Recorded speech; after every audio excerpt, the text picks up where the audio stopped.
Hey everyone, how's it going? So I thought I'd give you a bike breakdown for my bike at Further Journal 2020. When you watch this, I'll be out there racing. The reason is I didn't want to release this and exactly what I'm running before the race because I'll give you a more in detailed thing, and I think there's some competitive advantage of stuff I'm running. So obviously helmet glasses by Enduro, got the road helmet, it's a bit lighter. You'll see on the top I've got a mount for my light.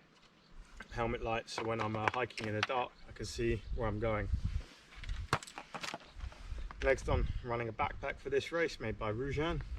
The reason is it makes me more agile, especially when I'm hiking, and I got my water in here rather than on the bike. It's easier to get to on off-road sectors. 3 litres of water, and I've got a water filter on that as well, so I can drink from anywhere. Got pockets on the front here to put stuff in.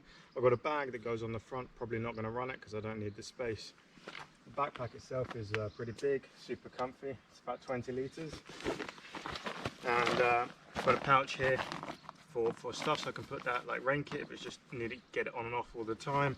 Spot tracker on there, side pockets as well, so it's super agile. Got a little strap in here. This actually goes around the rear wheel and into the frame, locks the rear wheel out for hiker bikes. So it's makes it more secure, stops it moving around. In the bag itself, got a bag with some extra clothes in here.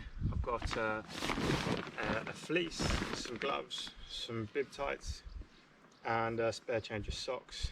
And that's all. I'm really travelling light in this race. And just for Camille, this is my emergency foil blanket that you require. That's all I've got in there. That weighs 1.5 kilos at the absolute most. So keeping it light in the bag as well. Just put that here.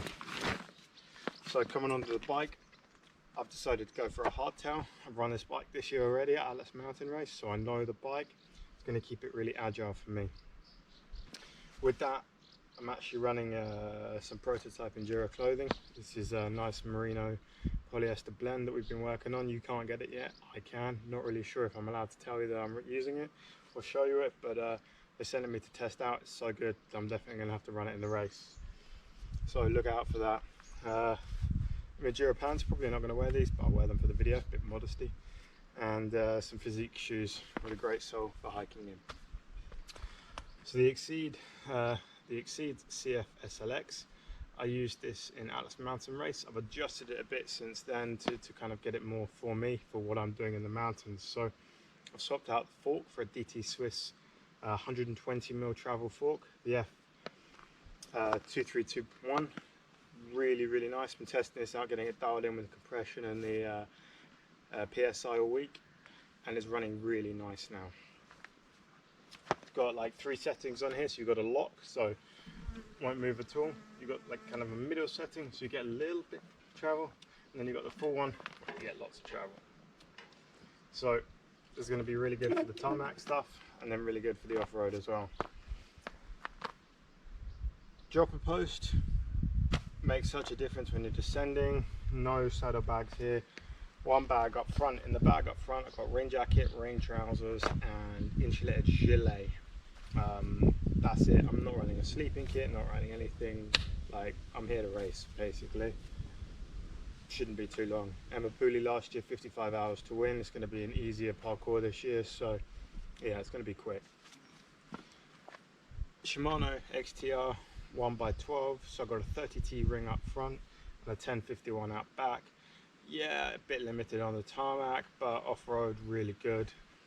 Any bike you run here is going to be a compromise, so for me, I'm going to go for the compromise on like durability and robustness and what I know. This bike's basically already set up to run a race like this. If I brought my Grail, I'd have to sort of change the setup because I want to run one by and things, and then like the tires would be 14mm wide and the durability around that isn't going to be as good. So there's drawbacks to everything. So while running the Grail with those tires, I might be a bit quicker on the tarmac. I'm definitely going to be a bit slower on the off-road sectors, whereas this I can just bomb down descents, and I'm just going to have fun riding this bike down the descents, which is real great for me. Got the power meter on there, but you know, it's not much need. WTB tyres. So I've got a 2.25 on the back and a 2.4 on the front on XRC DT Swiss 1200 XC rims, carbon, really light. Been messing around with pressures all week trying to get something that works on the tarmac and off-road, so I'm actually running 21, 22 in the front and then 26, 27 in the rear. It's more than I'd run normally if I were just running off-road, but given there's some tarmac as well, I've firmed it up a little bit without going too firm as a sort of compromise to be a bit better. Let me sort of bring you in and show you some more close-ups.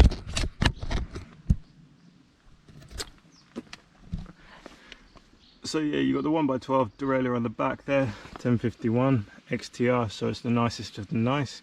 DT Swiss rims, obviously. We're at the range of 2.25s, so bringing you up at the crank, then to the frame bag. So I haven't talked you through this yet. So in the bottom here, when you unzip this, I've got sort of a pump. I'm not taking this out because it's super nicely packed, so sorry. Pump, mechanical gears. I'm going to write everything I've got in here, and so I've got all that kind of stuff in there. Some hand sanitizer for Camille, you can see that, Camille, right there. Chain loop, off-road, you've got to have that, and a little first aid kit, and then all my tools. The top is actually more or less empty right now, so it's just going to get rammed full of food. Normally have fluids in here, but fluids are in the backpack, so fluids are going in here. Got a watch on, as you can see, so I can keep the time. This little top tube on the top, bag on the top, has stuff that I'm going to need all the time, like sun cream, sun lotion, money, phone if I'm not really going to be using it, some headphones, face mask. Got to have your face mask for COVID right now. Exposure, blaze on the back, taped on just so it doesn't come off, you never know, and don't really want to lose it, so yeah, just extra secure. Coming up to the top now, this is where some of the more competitive advantage. So I've got my favorite ergon grips, then I've got the quad lock mount for my phone, so I've got the Garmin 530 right there. That's going to talk with the power meter really, and you always have two GPS devices. So then I've also got the EGX 32X there. That's going to be on with the route all the time, and with the light on, runs off AA battery, is never gonna go wrong. So I've got two lights here. I've got the Explosion 6-pack. There's no dynamo in this race. When you're off-road, the dynamo is not really going to work very well. Yeah, it'll work on the tarmac. It's short, you don't need to charge devices, it's not needed. So this is going to run for loads, and actually on the back, if you turn it on here, you can see the battery and how long it's charged for, how long it's going to sort of run for, what light setting it's on, things like that. Program 6, it's got 3 hours 30 left, 10 hours or 32 depending on the settings, so that's really useful. And then yeah, the Diablo. So I've actually got a little mount here, so I don't have it on my helmet all the time. I can just have it there, get it on and off really quickly and easily.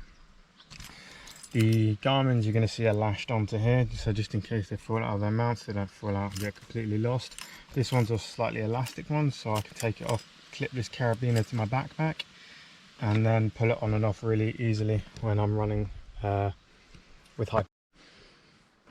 So that's basically my bike setup. Sometimes people like to sum things up in 3 words. If I had to do that, I'd say it's light, it's fast, and it's agile. And I think that's going to be the way to cover the sectors quickest at further. Perhaps with these tyres and things, I'm going to be a bit slower on the tarmac, but in order to finish first, you have to finish. And that's a really important thing to remember in these kind of races. And it's all good and well running a super wicked and everything bike. Might not actually get you to the finish. This is going to be comfy when it's 2 AM, 3 AM and it's dark and I'm on a tough bit of road or whatever. I'm still going to be able to descend quickly. Or after, you know, 48 hours racing flat out, I'm still going to feel pretty good because I've got some suspension up the front. So there's a lot more to think about than just being fast over 5 hours. You've got to be fast over 50 hours, and that's where the differences come in. I hope that's where my experience comes in and makes the difference, really. I guess we'll see. You'll see at the end of the race, and perhaps we'll have another video and we'll talk about the setup for this race.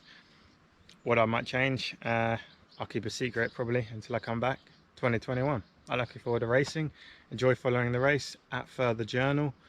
Go check it out. Cheers.